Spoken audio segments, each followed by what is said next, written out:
Daniel Padilla, nawalan nga ba ng endorsement Catherine Bernardo, tuloy na tuloy pa ring umarangkada sa kanyang showbiz career.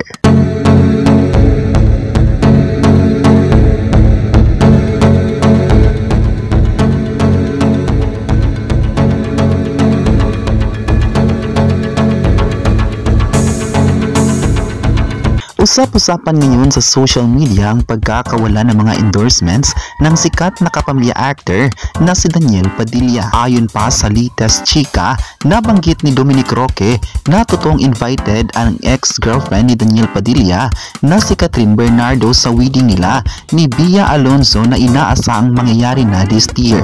Paliwanag ni Dominic kung bakit si Catherine pa lamang ang imbitado sa kasal ni Bia Alonzo, hindi pa naman daw sila okay ni DJ. Samantala, kinakareer na raw nila ngayon ni Bia Alonzo ang wedding preparation at nasa proseso pa rin ang pagkumpleto sa listahan ng kanilang principal sponsors at iba pang kasama sa entourage. Mula ng pagkakahiwalay ng dalawang love team ngayon ng Kapamilya Network na sina Catherine Bernardo at Daniel Padilla ay usap-usapan na walan umano ng endorsements ang kapamilya actor.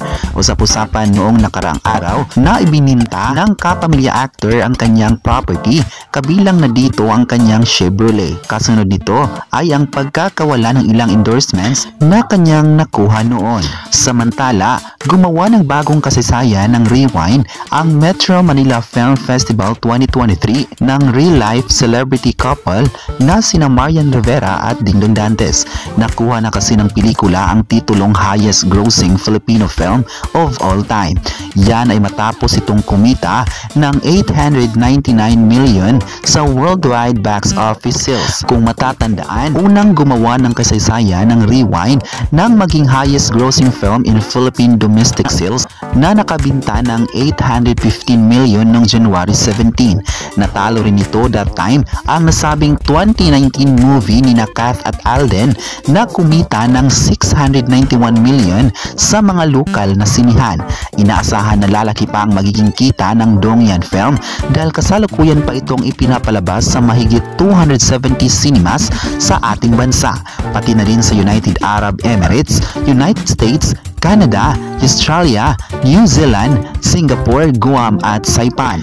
Nauna nang sinabi ng mag-asawa na ang nais nila sa kanilang pelikula ay magsilbing regalo sa kanilang fans. Ayon pa ni Dingdong Dantes, maliban raw sa pagbibigay ng quality entertainment, isa rin tong platform na makikita ang mga tao na magkasama na dadalhin ng kanilang pamilya together or ang kanilang pamilya na magkakausap dahil sa ganitong klaseng kwento, paano ba sila mai-inspire? At sana raw kung paano saya sila sa panahon na ito. Dagdag naman ni Marian Rivera, excited daw sila kung ano ang magiging impact nito matapos mapanood ng mga audience ang kwento.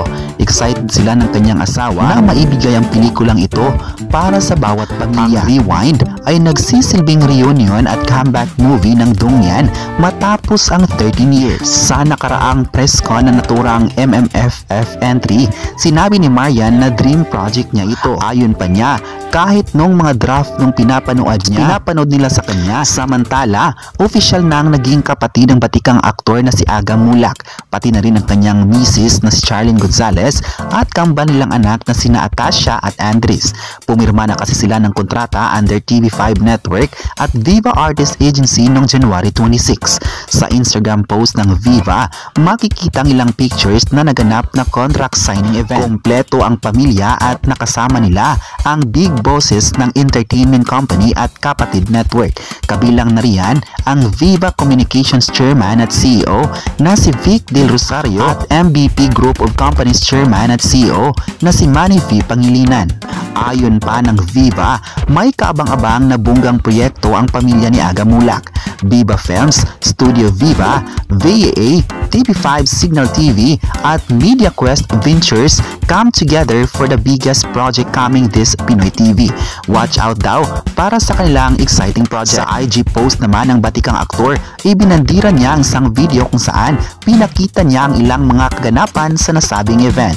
Ayon pa kay Aga Mulak, perfect timing at very special para sa kanya ang nangyari. Ang lahat ng ito ay may rason dahil nito sa Panginoon. Sa naging interview naman ng Frontline Tonight, inihayag ng mag-asawa at ng mga anak niya ang kanilang excitement sa pagsasamang masaya sila na kasama niya ang kanyang pamilya. Nakakapanibago kasi magkakasama sila in front of the camera. Ayon naman ni Charing Gonzalez, ito na yung unang pagkakataon na magkasama silang buo sa isang proyekto. Isa din itong proyekto na gusto lang gawin noon. Something na masabi nila silang sarili na isang lifetime opportunity. Samantala, may exciting news naman ng megastar Sharon Cunita. Ibinandira niya sa social media na binigyan siya ng bagong proyekto sa abroad. Ayon sa kanya, posible siyang tumampok pa sa isang Hollywood series na kasalukuyang niluluto. Base sa kanyang post, inayos na ng US management ni Sharon ang kanyang schedule. Tatagal kasi ang paggawa ng nasabing proyekto simula Mayo hanggang Disyembre.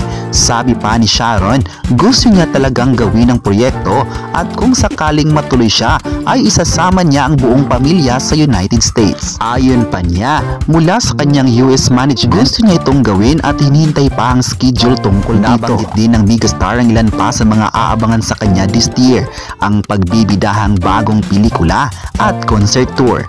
Ayon pa niya, thinking hard at praying pa siya nito. Meron siyang movie, kung maalala noong 2021, nang ibinunyag ni Sharon na kasama siya sa Hollywood movie na pagbibidahan ng Filipino-American stand-up comedian na si Jokoy. Pero ito ay napurnada at hindi natuloy dahil nagpositibo siya sa COVID-19 test result. Ang role sana ng batikang singer ay bilang supportive tiyahin ng magiging karakter ni Jokoy. Ang huling movie naman ni Sharon ay ang Metro Manila Film Festival 2023 entry na Family of Two kasama si Alden Richards. Ang ginampanan dyan ng singer-actress ay bilang ina ng aktor. Samantala, ilan sa Pinoy celebrities na sumabak at pinasok ang Hollywood scene ay ang batikang aktres na si Dali De Leon, Liza Soberano at Ruby Ruiz. Samantala, may pahayag naman ang kapamilya actor na si Joros Gamboa sa pagiging lucky charm ng blockbuster movies sa Pinas.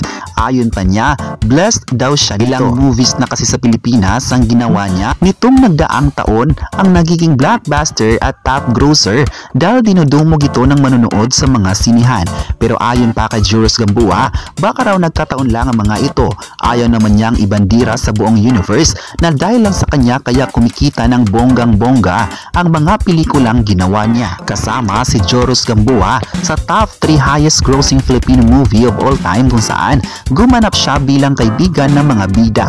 Nandyan ang The House of Us ni Catherine Bernardo at Daniel Padilla, Hello Love, Goodbye ni Catherine at Alden Richards, at itong ang latest na Rewind ni Marian Rivera at Dingdong Dantes na lahat ay mula sa Stars Cinema. Ka-join din siya sa 3 pelikula ni Sara Geronimo at John Lloyd Cruz na tumakbo rin sa takilya, ang A Very Special Love, You Changed My Life at It Takes Man and Woman. Kayo, ano ang masabi nyo na nawalan umano ng endorsement si Daniel Padilla?